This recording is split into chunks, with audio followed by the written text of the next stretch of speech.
Officially, there are three main sides to this conflict: Russia, South Ossetia and Georgia. But some people would tell you that there is one more invisible party to this recent flare-up of violence, which is the United States.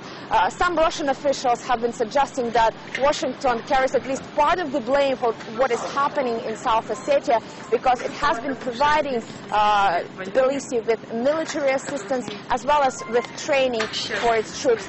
And to talk more about the U.S. participation in this conflict as well as U.S. policies in the region, I'm now joined by Joe Mestas. He's a U.S. citizen from Florida who happened to be vacationing with his family in this region when the situation went into the spiral. Well, Joe, you told me before that your wife, who is originally from South Ossetia, and your 5-year-old daughter happened to be in South Ossetia on the same very day when Georgia launched its military offensive on this republic. What thoughts were coming through your mind when you heard about that?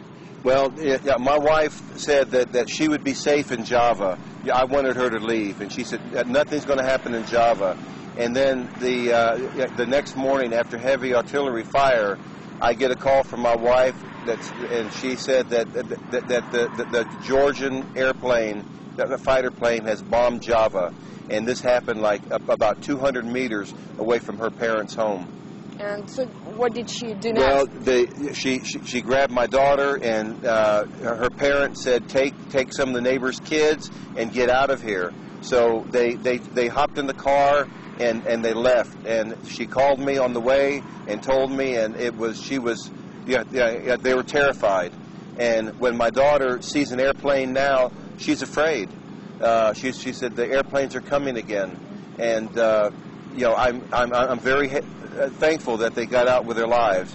After my wife came out, I met them at the border, and after she got to this side of the border, she wanted me to get into a taxi with the kids and go back to Vladikavkaz, and she turned around and she went back to Java to get her parents. So she's now staying in Java? She brought them back, and she's here with her parents. Well, now, Joe, you told me before that you've been in this region many times.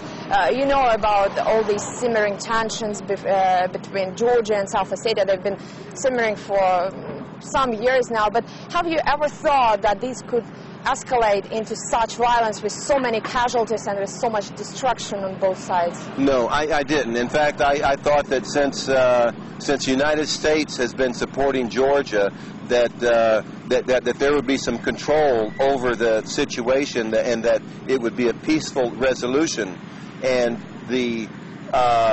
but what's happened there is not just the war; it's war crimes. George Bush and Saakashvili should answer to the crimes that are being committed. The killing of innocent people, and the running over of graves, and running over with tanks of women and children, and throwing grenades into cellars to kill innocent people. That's not. War is supposed to be military against military. Georgians are killing innocent civilians. They're committing genocide. Well, now you mentioned Georgian President Mikhail Saakashvili, who has already called on the United States to intervene. As an American citizen, do you want Washington to step in? I urge every American who may be watching this broadcast right now to call their senators, their congressmen, the White House, and tell George Bush, get out. America does not need to intervene in this war. America needs to stop supporting Georgia. What Saakashvili is doing is no better than what Saddam Hussein did. And if George Bush is supporting that, like he's supporting Georgia, he's no better than Saddam Hussein. And now, very quickly, do you have any friends and relatives still trapped in South Ossetia? Yeah, we got a call this morning from my wife's cousin that her husband was killed the day before yesterday by tank. My wife's aunt is stuck in Tsinval, and the problem there is not only the war, but that Georgia has cut off the water supply a month ago, so the people have been without water. the Georgian tanks are running over graves, and this is more horrific than anything that has occurred since Hitler annihilated the Jews in Germany.